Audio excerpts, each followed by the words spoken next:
Programa Propósito de Vida, com Pastor Rosival Molina. Olá, bom dia. É sempre uma grande alegria estar ao seu lado em nosso programa Propósito de Vida. E hoje nós vamos tratar de um tema que vem intrigando muitas pessoas durante sua caminhada cristã. Vamos falar sobre o relacionamento do homem com Deus. Nos dias atuais, muitos querem entender de forma espiritual os acontecimentos das suas vidas. Alguns ainda tentam achar uma resposta por seus resultados e desta forma apontam a justiça de Deus como responsável por suas lutas e por suas dificuldades. A Bíblia nos ensina que desfrutamos da graça de Deus. E no livro de Romanos 5,18 a Bíblia nos diz: pois assim como por uma só ofensa veio o juízo sobre todos os homens para a condenação, assim também por um só ato de justiça veio a graça sobre todos os homens para a justificação de vida. Assista a mensagem a seguir com o pastor Rosival Molina e entenda à luz da palavra de Deus como ocorre nosso relacionamento com Deus. Semelhantemente vós, jovens, sede sujeitos aos anciãos, e sede todos sujeitos uns aos outros, e revesti-vos de humildade, porque Deus resiste aos soberbos, mas dá graça aos humildes. Humilhai-vos, pois debaixo da potente mão de Deus, para que ao seu tempo vos exalte, lançando sobre ele toda a vossa ansiedade, porque ele tem cuidado de vós. Sede sóbrios, vigiai, porque o diabo, vosso adversário, anda em derredor, bramando como leão, buscando a quem possa tragar, ao qual resisti firmes na fé, sabendo que as mesmas aflições se cumprem entre os vossos irmãos no mundo. E o Deus de toda graça, que em Cristo Jesus vos chamou à sua eterna glória, depois de haverdes padecido um pouco, Ele mesmo vos aperfeiçoará, confirmará, fortificará e fortalecerá. A Ele seja a glória e o poderio para todo sempre. Amém. Irmãos, estamos aqui fazendo a leitura do livro de 1 Pedro. O autor é o próprio Pedro, mas quero contextualizar para os irmãos que Pedro, neste momento aqui da sua vida, ele estava mais maduro. Pedro estava vivendo seus últimos dias na terra e estava dando algumas instruções, algumas orientações para a igreja da Ásia. Mas todo esse amadurecimento, toda essa postura de Pedro começa mesmo na última ceia do Senhor Jesus com os discípulos. Naquele momento, o Senhor Jesus coloca a mão sobre a mesa e diz: um de vós há de me trair. E o Senhor também diz àqueles discípulos, ele diz: eu desejei muito este momento. Mas ele diz algo especificamente para Pedro. Está lá registrado no livro de Lucas 22, no verso 31, ele diz: Simão, Simão, eis que Satanás pediu para peneirar você como trigo. Daquela ocasião em diante, a vida de Pedro nunca mais foi a mesma. O próprio adversário das nossas almas, o próprio diabo, dizendo que queria peneirar Pedro como trigo. E a vida dele então foi seguida de afrontas, a vida dele foi seguida de provas, de lutas. A partir daquele momento a batalha aumentou. A primeira experiência depois daquela ceia, os servos do sumo sacerdote chegam para prender Jesus. Então ele desembainha a espada e corta a orelha do servo do sumo sacerdote, de nome Malco, como está escrito lá em João 18:10. Jesus é levado e ele acompanha Jesus à distância. Jesus havia dito que ele o negaria 3 vezes, tentam questioná-lo, tentam identificá-lo, inquiri-lo, e a Bíblia nos mostra lá no livro de João, capítulo 8, no verso 17, ele nega Jesus a primeira vez. No verso de número 25, ele nega Jesus na segunda vez. E no verso de número 27, ele nega Jesus pela terceira vez. E aí, como havia dito o próprio Jesus, o galo canta, existe frustração, existe tristeza, existe uma série de sentimentos, mas também existe um amadurecimento sobre a vida de Pedro. E ele então novamente retoma o seu ministério e está ali agora na Ásia, dando algumas advertências, dando algumas recomendações àquele povo, àquela igreja. E eu, entre todas aquelas orientações, entre todas aquelas recomendações, eu quero destacar 2 recomendações que Pedro lança em relação àquele povo e àquela igreja. Primeira coisa que Pedro diz nestes versos que nós lemos, ele diz assim: vocês não estão vivendo ataques somente do mundo, vocês estão vivendo ataques espirituais. Ele tinha passado por aquilo, ele tinha sido peneirado pelo próprio adversário. Ele diz então: vocês não estão lutando apenas contra o mundo, vocês estão lutando de forma espiritual, vocês estão vivendo guerra, vocês estão em plena guerra, vocês estão vivendo aflições. E isso eu e você precisamos considerar. Nós estamos em guerra. Enquanto estamos neste mundo, estamos em guerra. Jesus não enganou ninguém. No livro de João 16:33, ele nos diz: no mundo tereis aflições, mas tenha bom ânimo, porque eu venci o mundo e vocês vão vencer também. Mas estamos em guerra. Irmãos, 95% das batalhas que enfrentamos são espirituais. 95% das batalhas que enfrentamos, nós não conseguimos ver, nós não conseguimos visualizar. Elas são invisíveis, elas são sobrenaturais, elas não são possíveis e visíveis no mundo natural. A Bíblia nos diz em Efésios 6:12 que nós não temos que lutar nem contra a carne e nem contra o sangue, mas nós lutamos contra as potestades, contra os principados, contra o príncipe das trevas. A nossa luta, ela é espiritual. Como já venho dizendo, é como se fosse um toureiro, e existe um pano, e você talvez esteja lutando contra o pano, mas na verdade você precisa considerar que existe alguém que manuseia este pano.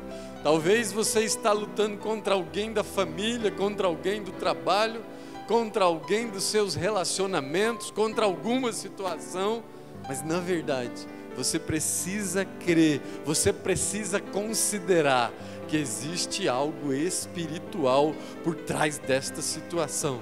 Talvez você esteja como Pedro, sendo peneirado como trigo pelo próprio adversário. Pastor, e o que eu posso fazer? O que eu devo fazer? A Bíblia nos diz em Mateus 26:41: vigiai e orai, para que não entreis em tentação, porque na verdade o espírito está pronto, mas a carne é fraca. Você precisa vigiar, você precisa orar, você precisa clamar, você precisa considerar que a nossa luta não é física, que as nossas lutas são mais espirituais. E Pedro está fazendo essa advertência. Ele está dizendo: ó, eu passei por isso. Depois que Jesus me avisou, eu cortei a orelha do servo do sumo sacerdote.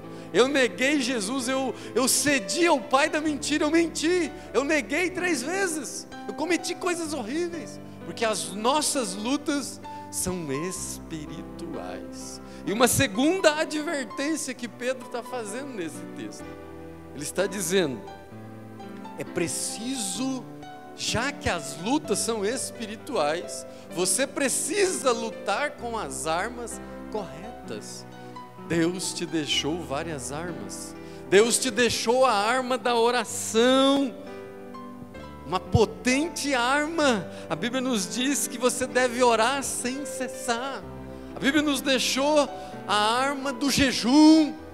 Existem castas de demônios que só saem por meio do jejum e da oração. Deus nos deixou o nome de Jesus, porque a Bíblia nos diz que existe um nome que está sobre todo nome, que todo joelho que está no céu, na terra e debaixo da terra vai ter que se dobrar pelo nome de Jesus. Clame pelo nome de Jesus. Deus te deixou esta arma. Deus te deixou uma arma, o sangue de Jesus. A Bíblia nos diz que o sangue de Jesus nos purifica de todo pecado. A Bíblia nos diz ainda que Ele nos deixou o seu Espírito Santo, que Ele habita em nós, Ele é o Consolador, e Ele pode dar refrigério ao seu coração. Esse vazio que talvez você esteja sentindo é exatamente do tamanho do Espírito Santo de Deus. Pastor, então o que eu tenho que fazer? Você precisa, considerando que a luta é espiritual, considerando que é preciso mudar as armas, você precisa mudar a visão de quem está te atacando. Você está sendo atacado pelo próprio adversário das nossas armas. Você está sendo atacado pelo próprio inimigo. Você está sendo atacado pelo diabo. A Bíblia nos diz que existe uma fúria contra a minha e contra a sua vida. A partir do momento que você se posiciona, a partir do momento que você se entrega ao Senhor Jesus, existe uma fúria, porque você já era semelhante. Jesus, e a palavra nos diz lá em Gênesis 1:26, façamos o homem conforme a nossa imagem e conforme a nossa semelhança. Todas as vezes que o adversário das nossas almas olha para mim e para você, ele se lembra do Pai, ele se lembra de Jesus, porque você é conforme a imagem e conforme a semelhança de Deus. Você se parece com Deus e já existe uma fúria contra a sua vida. Mas quando você entrega a sua vida, quando você entrega a sua caminhada, toda a sua estrutura, aí a fúria aumenta, a fúria amplia. E em cada situação, e em cada batalha, em cada questão, em cada problema, existe sempre um gigante para enfrentar. Existe sempre uma luta para desferir. A Bíblia nos diz em Deuteronômio capítulo 9, verso 2, que Deus havia prometido a terra ao povo. Mas quando os espias, os 12 espias chegaram lá, os gigantes já estavam lá. Eu quero dizer para você que a bênção vem, o milagre vem, mas o gigante vem primeiro. O gigante já está lá, a bênção está lá, a terra está lá, a promessa está lá. Mas antes da bênção, antes da promessa, o gigante chega primeiro. Existe uma fúria contra a minha e contra a sua vida. Mas você precisa usar as armas corretas. Você precisa enfrentar as armas de maneira adequada. Você, ao mínimo sinal de afronta, ao mínimo sinal de um comportamento diferente, alguém está falando palavras diferentes, com atitudes diferentes, perceba que algo está errado, algo estava normal, mas de repente mudou. De repente aquela situação se alterou. Creia, recorra às armas espirituais. A Bíblia nos diz que o adversário das nossas almas, lá em João 10:10, veio senão para matar, para roubar e para destruir. Ele veio para matar as suas esperanças, para roubar a sua paz, para destruir os sonhos, tirar o seu equilíbrio, tirar a sua estrutura. E ele vai tentar.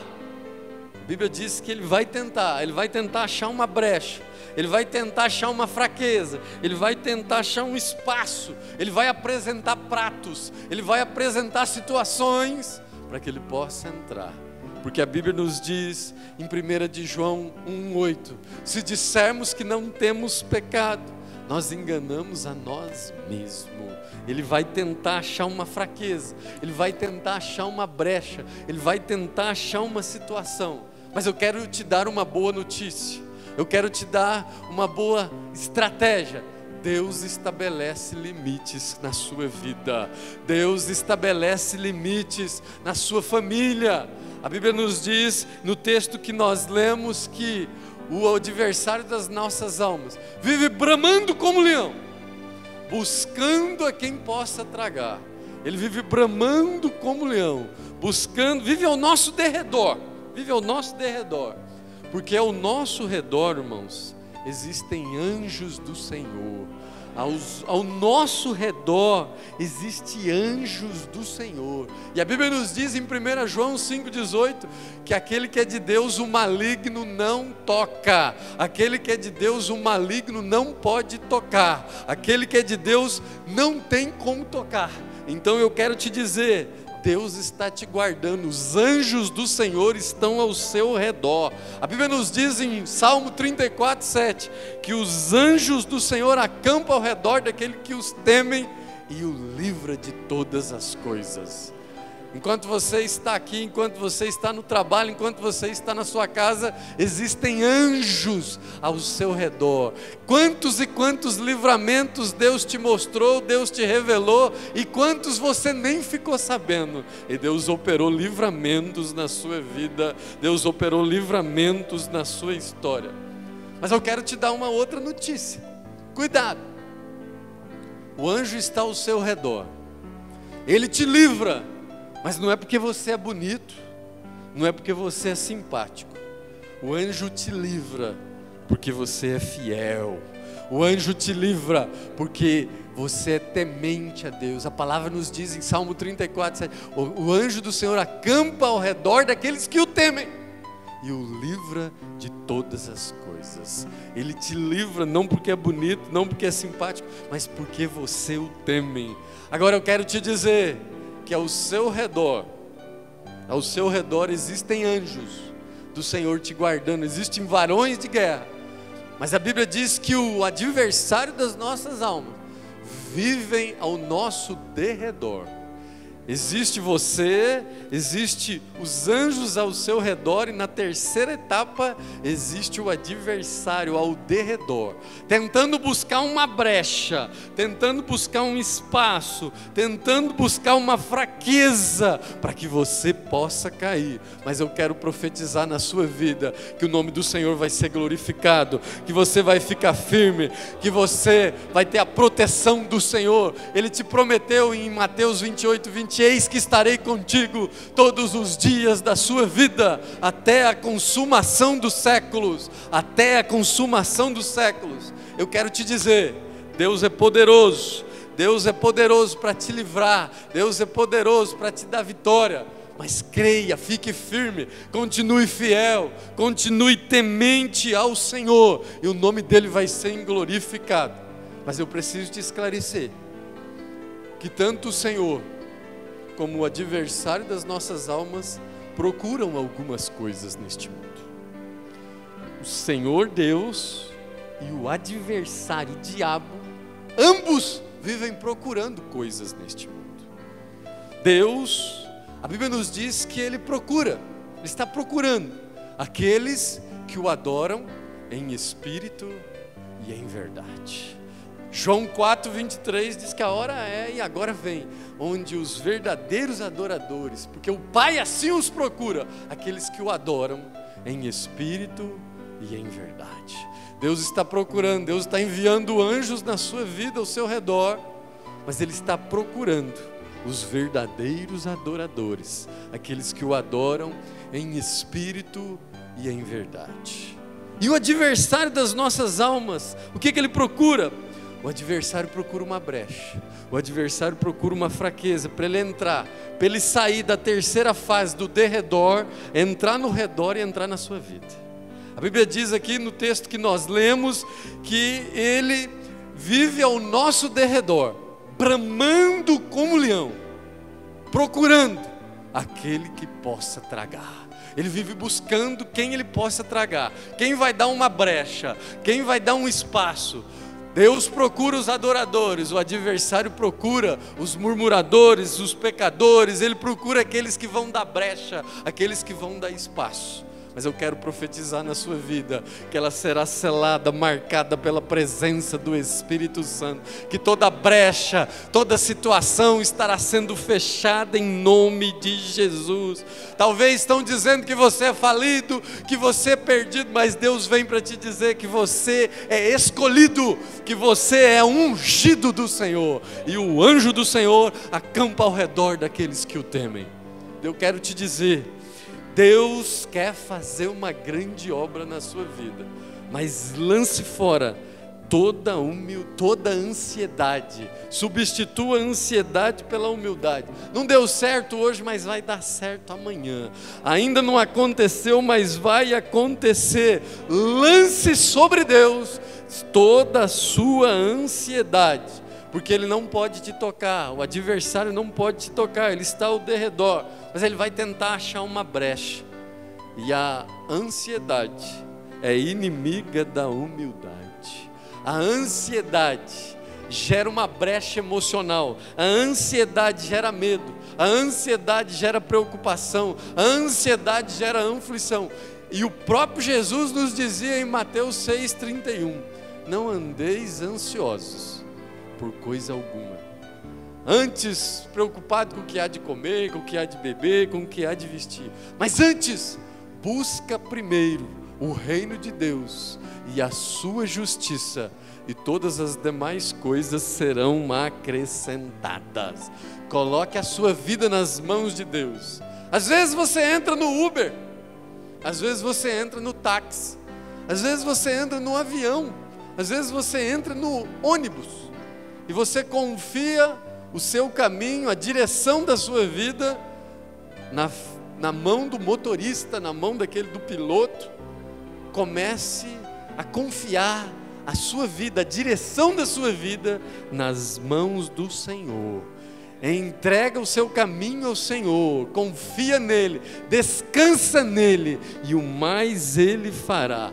Ou a humildade domina o evangelho, ou o evangelho domina a ansiedade.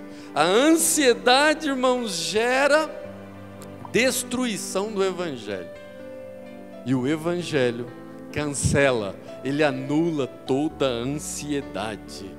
Revista-se de toda a humildade, revista de todas as situações que têm tirado a sua paz, porque o Senhor, aqui usando Pedro, e inspirado pelo Espírito Santo, ele diz: olha, a luta é espiritual, a batalha é espiritual, use as armas certas, não deixe nenhuma brecha, não deixe nenhum espaço, porque Deus vai te proteger, ao seu tempo o nome dele vai ser glorificado, ele vai te honrar, quem se humilha será exaltado.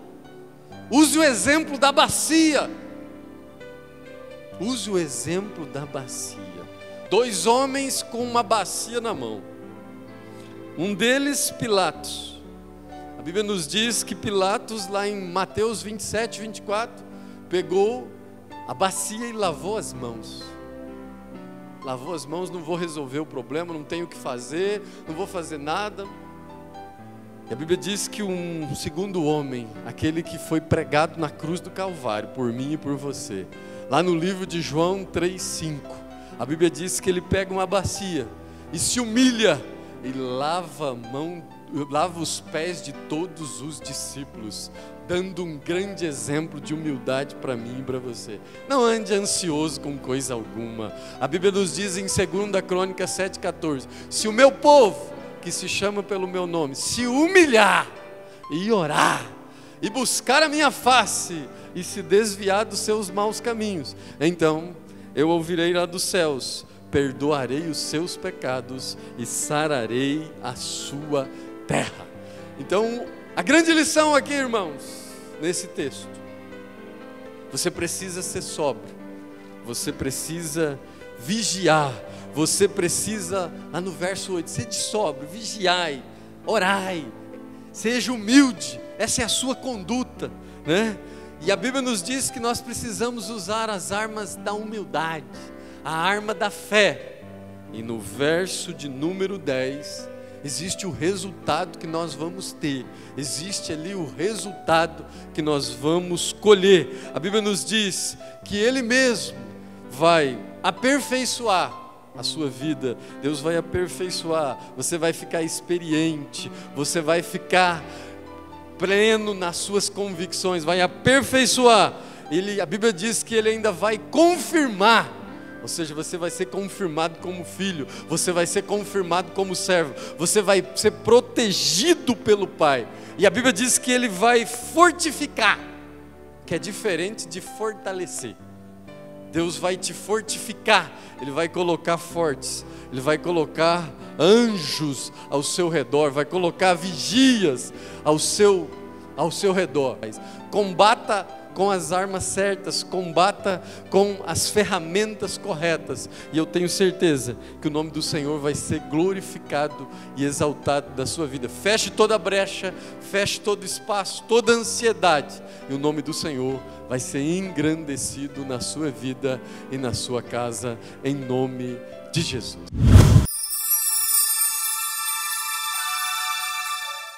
Eu creio que o Espírito Santo falou ao seu coração e foi possível você entender que os justos de Deus também passam por lutas e por adversidades.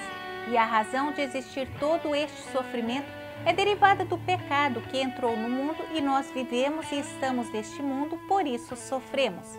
Outras vezes acontece pela correção de Deus e também para o nosso próprio aprimoramento espiritual. Mas nunca se esquecendo que nem tudo é espiritual e muitas coisas padecemos por conta de nossas próprias atitudes precipitadas e erradas. Mas você não deve ficar aprisionado às suas questões, lutas, decepções e pecados que acontecem no seu passado. O que se deve ser feito é aceitar o Cristo como Senhor e Salvador de nossas vidas e, a partir daí, confessar diante dele todos os seus pecados, deixando assim as velhas práticas e os velhos hábitos pecaminosos. Pois a Bíblia nos diz no livro de 2 Coríntios 5,17, assim que, se alguém está em Cristo, nova criatura é. As coisas velhas já passaram, eis que tudo se fez novo. Tenha uma nova vida em Cristo Jesus, ampliando o seu relacionamento com Deus e desfrute da graça e da misericórdia que foi conquistada por Jesus na cruz do Calvário. Nosso programa já está chegando ao final, mas antes confira comigo nossa programação para esta semana. Amanhã, domingo, culto da família com o pastor Rosival Molina às 19 horas. Quarta-feira, campanha Quarta Profética às 20 horas. Sexta, culto de ensino às 20 horas. E das 22 às 23 horas, campanha de oração. E nas congregações, culto aos domingos às 19h30. E na terça e quinta, às 20 horas. Deus, nós clamamos a Ti por todas as famílias, por todos os relacionamentos. Visita os casais, pais e filhos, irmãos e irmãs. Deus, restaura o lar do Teu filho e da Tua filha, Senhor. Aumenta o amor, amplia o entendimento, a compaixão. Visita todas as causas que os Teus filhos e as Tuas filhas apresentam diante de Ti neste momento. Derrama a Tua bênção e que mais uma vez o Teu nome venha a ser glorificado. Nós cremos na Tua intervenção, na vida de todas estas pessoas, em nome de Jesus. Amém.